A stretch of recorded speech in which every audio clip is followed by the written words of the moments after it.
नमस्कार, मैं हूं आपके साथ रोहित और मेरे साथ है मेरे सहयोगी नवेद कुरैशी जी।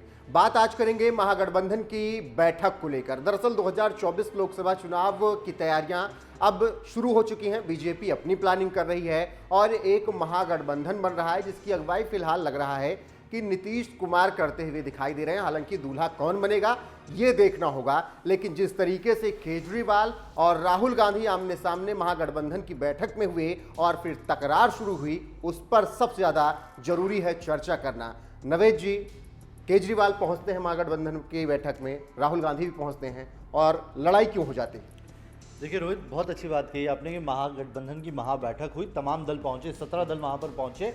सब अलग अलग विचारधारा, अलग अलग मुद्दों पे अपने अपने इलाकों में चुनाव लड़ते हैं और कई पार्टियां ऐसी हैं जो आमने सामने चुनाव लड़ती हैं। लेकिन मोदी का खौफ ऐसा है, पीएम मोदी के खौफ के चलते सब एक अम्ब्रेला के नीचे आने के लिए तैयार है। आए तो हैं, लेकिन चुनाव में भी बहुत वक्त है, 8 महीने का वक्त है। तब तक ये एकता बची रहेगी, ये बड़ा सवाल है। दूसरा, आपने एक बहुत अच्छी बात कही कि महाबैठक जो हुई है, इस महागठबंधन का दूल्हा कौन बनेगा।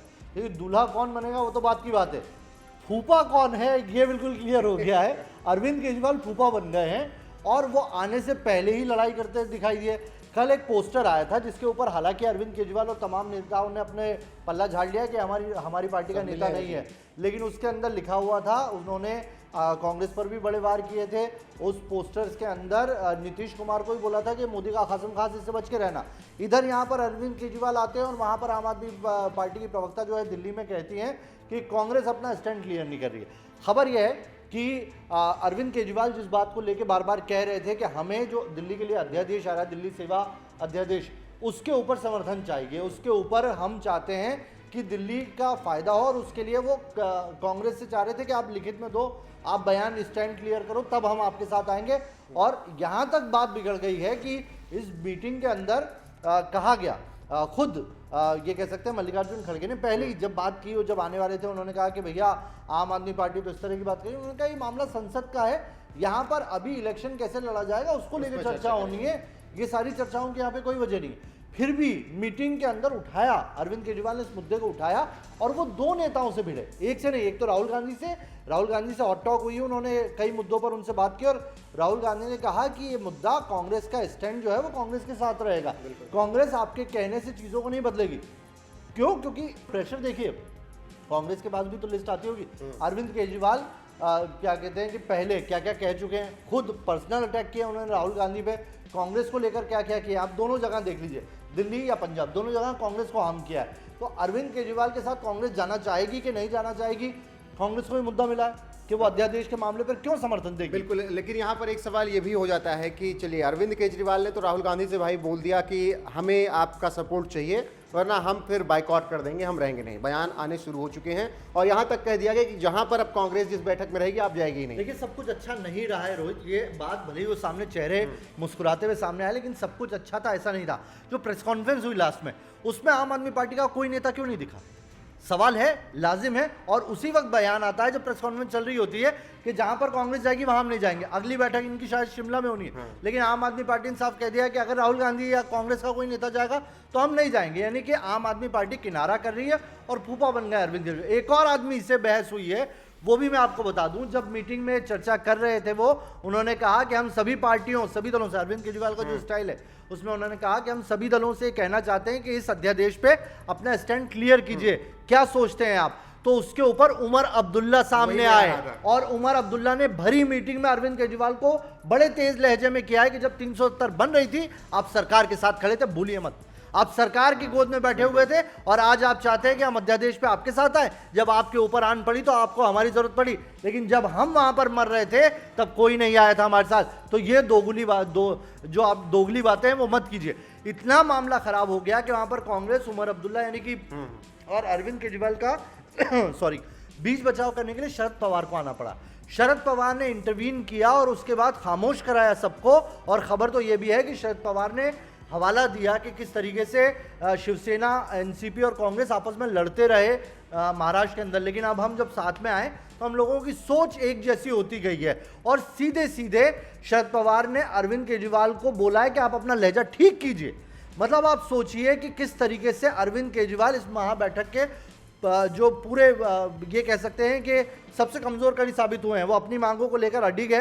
और अगर अरविंद केजरीवाल ऐसा कर रहे हैं तो महागठबंधन के जो बाकी 16 दल हैं वो सोचेंगे कि आम आदमी पार्टी को साथ में रखना है नहीं रखना। लेकिन यहाँ पर एक दल की और चर्चा होनी बहुत जरूरी है, ममता बनर्जी टीएमसी की चर्चा होनी बहुत जरूरी है। बिल्कुल। कहाँ पर खड़ी नजर आ रही है वो? ममता बनर्जी ने भी मीटिंग के अंदर देखिए कांग्रेस के ऊपर आरोप लगाया और बड़ा आरोप लगाया। देखिए 3 नेता हैं, अरविंद केजरीवाल जो कांग्रेस को लेकर सवाल शर्तें खड़ी कर रहे हैं, दूसरी नेता है ममता बनर्जी जो कांग्रेस को लेकर सवाल शर्तें खड़ी कर रही है और ये कह रही है कि अगर आप जो है सीपीआईएम और इनके साथ खड़े रहेंगे तो हम आपके साथ नहीं आ सकते राज्य में। तो वो भी कांग्रेस के ऊपर सवाल, और अखिलेश यादव भी कह रहे हैं कि भैया यूपी में अगर कांग्रेस अपने कैंडिडेट उतारेगी तो हम, मतलब आप सोचिए कि दिल्ली में कांग्रेस ना लड़े, पंजाब में कांग्रेस ना लड़े, यूपी में कांग्रेस ना लड़े, बंगाल में कांग्रेस ना लड़े, कांग्रेस लड़ेगी कहां फिर? तो वही तो कांग्रेस के प्रवक्ता कह रहे थे कि आप लोग बताएंगे हम कहां लड़े या ना लड़े। दूसरा, ममता बनर्जी ने कांग्रेस के अधीर रंजन चौधरी जो वहां पर धरना दे रहे हैं उसको लेकर भी कहा है। अधीर रंजन चौधरी ने चोर कहा था टीएमसी को, अभी ममता बनर्जी ने अधीर रंजन चौधरी का नाम कोट करके कहा है कि आपके नेता इस तरीके से चोर कह रहे हैं हमें, और आप कहते हैं कि हम एक साथ आए तो कैसा है? मतलब सिर्फ फटवल की नौबत आ गई अंदर। बिल्कुल बिल्कुल। भले बाहर चेहरे मुस्कुरा रहे हैं, अंदर जो हुआ है ना 2-3 घंटे, उसकी तस्वीरें अगर बाहर आ जाएगी तो बहुत हंगामा हो जाएगा। तो सिर्फ टॉवल की नौबत जिस तरीके से बताई नावेद जी की आ चुकी है, लेकिन फिर वही अब चर्चा वहीं पर आकर रुकती है कि दूल्हा कौन होगा। लालू प्रसाद यादव तो ठीक है, राहुल गांधी को उनके पर्सनल लाइफ की वजह से बात कर रहे थे कि आप शादी कर लीजिए, बारात चलनी है, लेकिन इशारा कर रहे थे क्या कि दूल्हा आप ही बनेंगे। देखिए लालू प्रसाद यादव चाहते हैं कि नहीं कि राहुल दूल्हा बने, लेकिन हाँ आज एक स्टोरी भी है जो हम करने वाले हैं 9 बजे की, जो मैं स्टोरी करता हूँ उसके अंदर मैंने वही लाइन पे किया है कि बीजेपी जरूर चाहती है कि राहुल गांधी दूल्हा बने। कारण साफ है। देखिए राहुल गांधी अगर दूल्हा बनेंगे तो दूल्हा बनने की ख्वाहिश तो बहुत सारे लोग बैठे हुए, दूल्हा मतलब प्रधानमंत्री कैंडिडेट।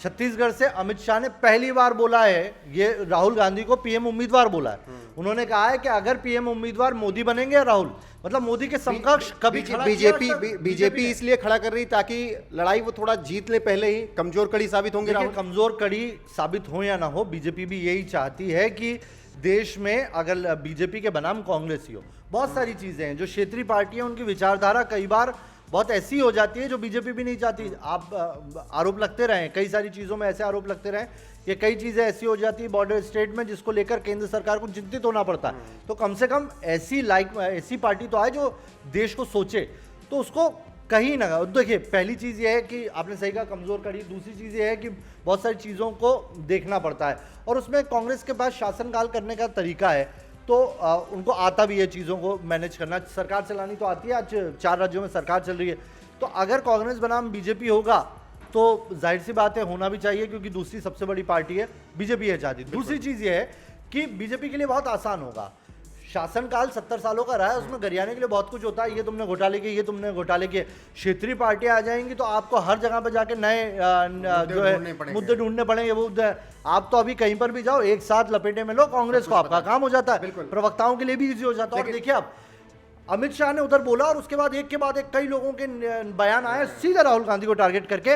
इनकी बीजेपी भी चाहती है कि दूल्हा राहुल को ही बनना चाहिए। बिल्कुल देखना होगा कि कौन बनता है। लेकिन आखिरी सवाल मेरा यही है कि तमाम वहां पर पार्टियां पहुंची, बातचीत हुई, अरविंद केजरीवाल की नाराजगी, ममता बनर्जी ने जिस तरीके से बात कही, फारूक अब्दुल्ला ने बात कही, एक आगे सामने मोदी और एक तरफ विपक्ष, अभी भी काट नहीं ढूंढ पा रहा है क्या विपक्ष?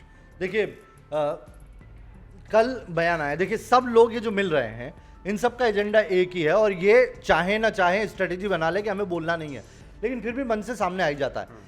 कल तेजस्वी यादव बड़े पॉलिटिशियन बन के आए और उन्होंने कहा कि देखिए मुद्दा मोदी नहीं है, हम बहुत सारे मुद्दों पे बात करेंगे। वो बेसिकली ये बताना चाहते थे कि हम मोदी को सीधे अगर अटैक करेंगे तो नुकसान हमें होगा, हमें वो नहीं करना है। उन्होंने वो मैसेज देने की कोशिश की, लेकिन राहुल आते हैं, उन्होंने बोल दिया हम मोदी के खिलाफ खड़े होना चाहते हैं। ममता आई, देखिए यहाँ पर जो है तानाशाही चल रही है, ये लोग ईडी लगा देते हैं हमारे पीछे और हम मोदी के खिलाफ लड़ेंगे, हम मोदी के खिलाफ मिलकर लड़ेंगे। तो मुद्दा एक ही है रोहित, और वो हार्ड कोर मोदी को सत्ता से हटाना, और उसके लिए सब एक लामबंद हुए हैं। कई पार्टियां ऐसी हैं जो एक दूसरे के खिलाफ लड़ती हैं लेकिन एक मंच पे बैठी है। आप देखिए उसी मंच पे ममता भी बैठी थी, लेफ्ट की पार्टियां भी बैठी थी, कांग्रेस भी बैठी थी। कभी एक साथ चुनाव लड़े ये लोग? नहीं लड़े, लेकिन एक साथ बैठे हुए हैं। ममता ने तो साफ कर दिया भाई। हाँ, देखिए अब ये हालत है। आप देखिए पीडीपी और उमर अब्दुल्ला साथ बैठे हुए हैं, ये हुआ है कभी आज तक देखा है आपने? आप देखिए आम आदमी पार्टी और कांग्रेस एक साथ बैठी हुई है। नीतीश और लालू तो अब साथ में आ ही गए हैं, बहुत वो कह दिया, लेकिन ये भी एक दूर की कौड़ी थी। और ये क्यों आए साथ में, उसके पीछे भी मोदी का डर है। तो मोदी आज इतना बड़ा खौफ बन गया इन लोगों के सपने में आने वाला कि ये अब कुछ भी कर गुजर के सीधे सीधे सत्ता में वापसी चाहते हैं। तो लबोलुआब महागठबंधन की महाबैठक का यही रहा कि अभी भी कुछ भी तय नहीं हो पा रहा है, क्योंकि अपनी अपनी नाराजगियां हैं, अपने अपने समर्थन को लेकर लड़ाई चल रही है। देखना दिलचस्प होगा कि 2024 से पहले महागठबंधन तैयार हो पाता है या फिर दूल्हा ढूंढने में ही महागठबंधन टूट जाता है और फिर वही होता है जो 2024-2019 में हुआ है। जो कुछ भी होगा अपडेट आप तक मिलती रहेगी, लेकिन इस जो बैठक के सबसे मेन पॉइंट रहा राहुल गांधी और इसके अलावा अरविंद केजरीवाल के बीच जो तनातनी रही अध्यादेश को लेकर और समर्थन को लेकर रही। तो फिलहाल आप एनएफ न्यूज़ से जुड़े, इसके लिए आपका बहुत बहुत शुक्रिया। अभी के लिए बस इतना है।